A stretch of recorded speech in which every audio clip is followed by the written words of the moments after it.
Hello बच्चों। तो partial differentiation के एक और हमारे पास इंपॉर्टेंट क्वेश्चन है। देखिए क्या है, verify Euler's theorem for the following function. यानी हमें प्रूफ करना है एलर्स थ्योरम को। इस वाले फंक्शन हमारे पास दे रखा है और इसे हमें प्रूफ करना है। ठीक है, चलिए शुरू करते हैं। क्या है हमारे पास, एफ ऑफ एक्स वाई और Z is equal to 3x² Y Z plus 5x² Z plus 4z की पावर 4। ठीक है, एलर्स थ्योरम को प्रूफ करने से पहले हमें पता होना चाहिए क्या होमोजेनियस फंक्शन क्या होता है। होमोजेनियस फंक्शन ऐसा फंक्शन होता है जो फंक्शन एक्स और वाई में दे रखा हो और उसका कुछ ना कुछ खुद का डिग्री हो। डिग्री यानी उसका कुछ ना कुछ पावर हो। जब कोई फंक्शन अगर होमोजेनियस होता है तो उसमें हम लोग एलर्स थ्योरम का यूज़ कर सकते हैं। एलर्स थ्योरम क्या होता है, जैसे सपोज डेट मान लेते हैं Z is equal to F of X और वाई है। ठीक है, और एफ ऑफ एक्स और वाई है और इसकी डिग्री क्या है, एन मान लेते हैं। डिग्री इसकी एन मान लेते हैं तो हम लोग इसका यूज़ करेंगे X into D Z upon D x plus Y del Z upon del Y is equal to N into Z. यानी जो जेड का जो फंक्शन है उसको हम लोग उसके डिग्री से मल्टीप्लाई करते हैं। इसको बोलते हैं एलर्स थ्योरम। ठीक है, तो वही हमारे पास दे रखा है। इस वाले फर्स्ट पार्ट का जो फंक्शन हमारे पास क्या है, F of X Y Z is equal to 3x² Y Z plus 5xy² Z plus 4z की पावर 4। ये हमारे पास फंक्शन दे रखा है। अब इस फंक्शन का डिग्री क्या है, इस फंक्शन का डिग्री क्या है, 4। 4 कैसे, देखिए 2 1 और 1, 2 + 1 + 1 क्या हो जाएगा 4। इसमें भी देखिए 2 1 1 यानी 4 और इसमें भी 4 एग्जैक्ट दे रखा है। तो डिग्री क्या हुआ इस फंक्शन का, 4।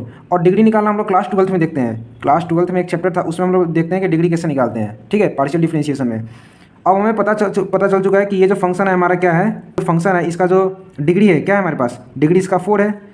अगर डिग्री 4 है तो इसमें हम लोग आराम से, और ये फंक्शन क्या है, here function X Y Z is a homogeneous function of degree 4। अब ये फंक्शन क्या होमोजेनियस भी है। अब होमोजेनियस है तो इसमें हम आराम से ये एलर्स थ्योरम का यूज़ कर सकते हैं। तो वही है, देखिए X D F upon D x plus Y D F upon D Y plus Z into D Z upon D F upon D Z is equal to 4 into F. क्योंकि Euler's theorem के according क्या होता है, ये हमारा definition है इसका। इसके अकॉर्डिंग क्या होता है, अगर कोई function Z is equal to F of X और वाई दे रखा हो और इस फंक्शन का जो डिग्री है एन है, तो हम लोग इसको लिखते हैं X dot D Z upon D x plus Y into D Z upon D Y is equal to N. हमारा डिग्री क्या है, एन। यानी डिग्री मतलब पावर, किसी फंक्शन का जो पावर होता है टोटल उसको डिग्री कहते हैं। Degree N into Z, Z क्या हमारे पास ये फंक्शन दे रखा है, आ रहा है समझ में। तो उसी का अब ये हमारे पास इक्वेशन दे रखा है, इसकी डिग्री कितना है, 4 है। 4 जब है तो ये हमारा होमोजेनियस फंक्शन भी है। होमोजेनियस फंक्शन अगर है तो हम लोग इसमें एलर्स थ्योरम का यूज़ कर सकते हैं। तो हमें इसको इसके इक्वल पुट करना है। ठीक है, देखते हैं इसका अगला स्टेप क्या है।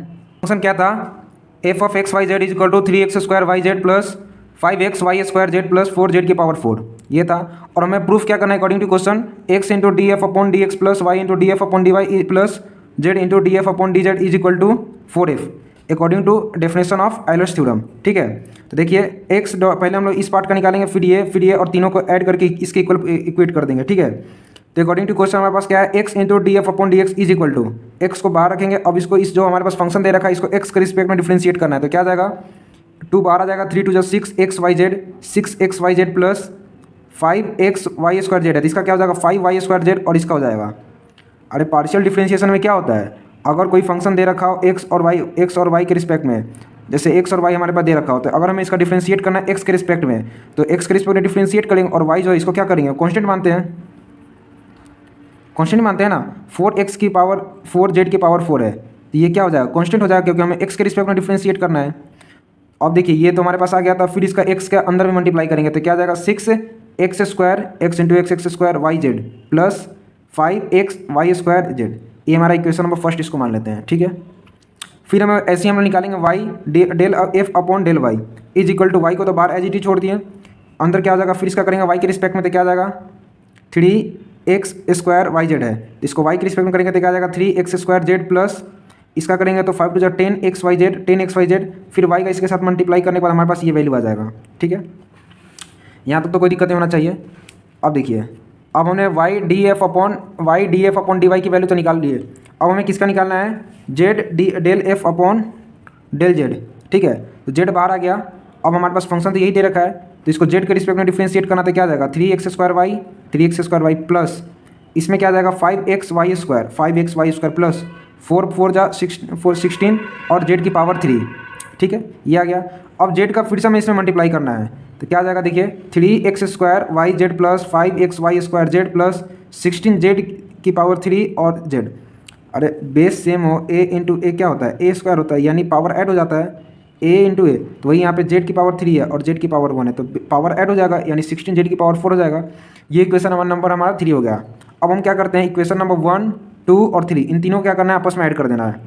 6x² YZ plus 5xy² Z, ये तो हमारा किसकी वैल्यू है, ये हमारा पैसा है x del f upon del x का, ठीक है। और 3x² YZ plus 10xy² Z, ये किसका वैल्यू है, y का, और ये किसका वैल्यू है, अभी जस्ट निकाले हम लोग z का,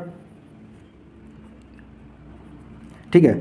अब देखिए 6x² YZ, अब इसमें भी x² यहाँ भी है और x² यहाँ भी है, तो इसको अरे देखो जैसे क्या होता है a² प्लस a² है तो क्या हो जाएगा 2a², क्यों, क्योंकि पावर सेम है।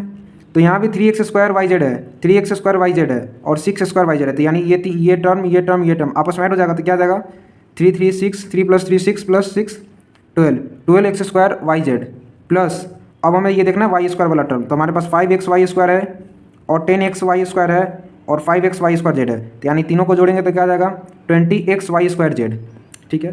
फिर करेंगे प्लस, उसके बाद ये लास्ट हमारे पास बचा 16 जेड की पावर 4, ठीक है। फिर इसको एज इट इज यहाँ पे लिखेंगे।